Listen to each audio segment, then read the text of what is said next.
You ever look at someone and just think, wow, how did they make it look so easy? Is it just pure luck? Or is there something else going on? Some kind of hidden advantage? Well, today we're going to dig into a really cool idea from James Clear's Atomic Habits. We're talking about the truth behind talent, our genes, and what it really takes to get ahead. So, to kick things off, let's look at two legendary athletes. Now, at first glance, they couldn't be more different. But there's this one bizarre little detail they have in common that, believe it or not, unlocks a huge secret about playing to your strengths.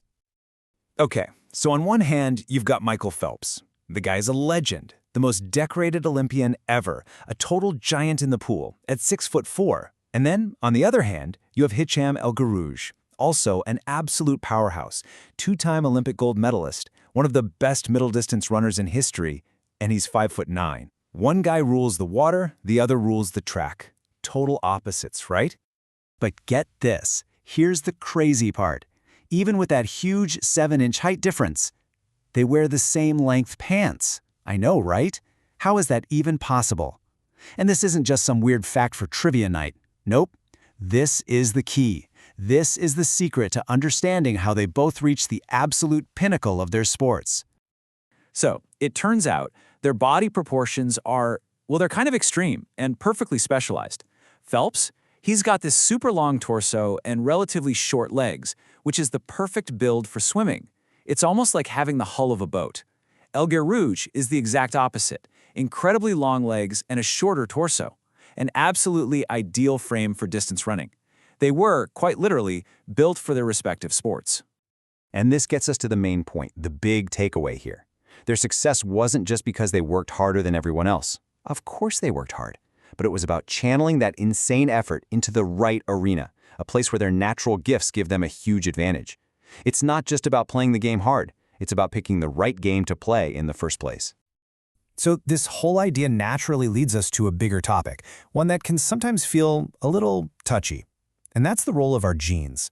It's so easy to think of our genetics as this fixed destiny, like we're just dealt a hand and that's it. But that's really not the full picture. And this quote from Gabor Mate just nails it. Genes can predispose, but they don't predetermine. Think about that. Your genes aren't locking you into a cage. They're more like a compass. They give you a direction. They point you toward areas where you might just have a natural edge. What this really means is that your talents are only useful in the right environment. I mean, think about it. If you're 7 feet tall, that's a massive advantage on the basketball court, right? But try being a world-class gymnast at that height. It's a huge disadvantage. So your natural gifts are only powerful if you put yourself in a situation where they actually matter. Okay, so this all makes sense for physical traits, right?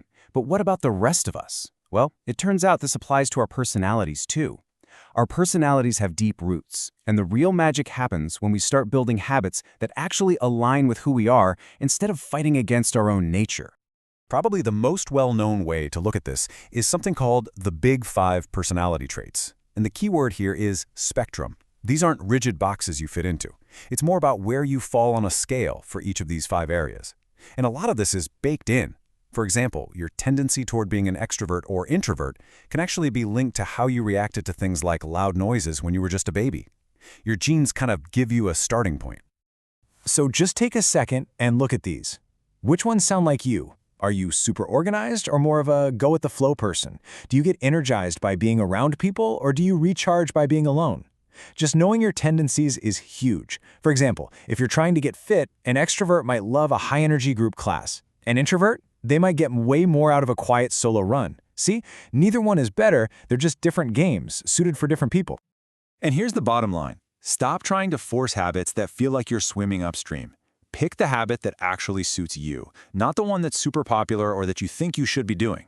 If you want to read more, but you can't stand dense business books, who cares? Go read sci-fi or thrillers or whatever gets you excited. The only habit that's going to stick is the one you don't have to fight yourself to do. Okay, that's all great in theory, but how do you actually find these areas? How do you figure out what your game even is? Well, James Clear gives us a few really powerful questions to ask ourselves to get started. Let's go through them. But first, a really useful framework to keep in mind is the explore/exploit trade-off. It's simple.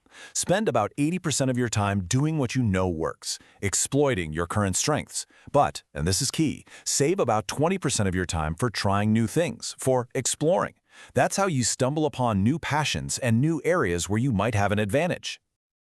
Okay, question number 1 to ask yourself is this.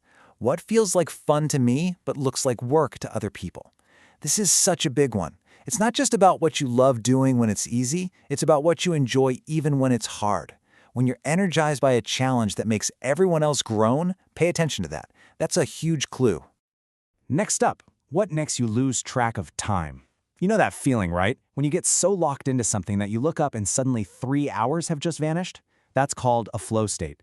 And that magical feeling is a giant signpost pointing you towards something you're well suited for. All right, let's get a little more practical. Ask yourself, where do I seem to get better results than the average person? Now, you got to be honest here. Maybe you just pick up new skills faster than your friends. Or maybe you're just naturally good at seeing the big picture in a messy situation. Just notice where a little bit of your effort seems to produce a whole lot of results. And finally, the last question, which really cuts through all the noise, is simply this. What comes naturally to me? Just for a minute, forget about what society tells you should do or what your parents wanted for you.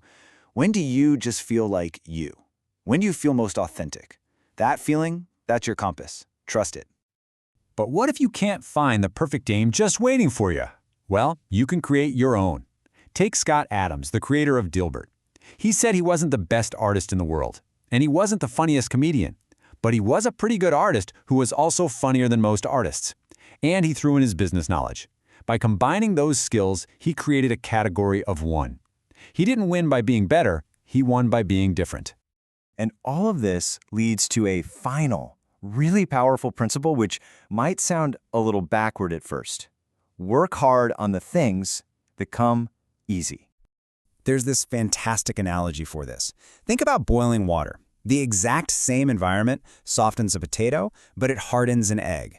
Now, you can't really control whether you're a potato or an egg, but you can decide whether to play a game where it's better to be hard or one where it's better to be soft. The goal is to find the right pot of boiling water for you. And look, let's be super clear about something. None of this is an excuse to be lazy or to not work hard. Not at all. In fact, it's the opposite.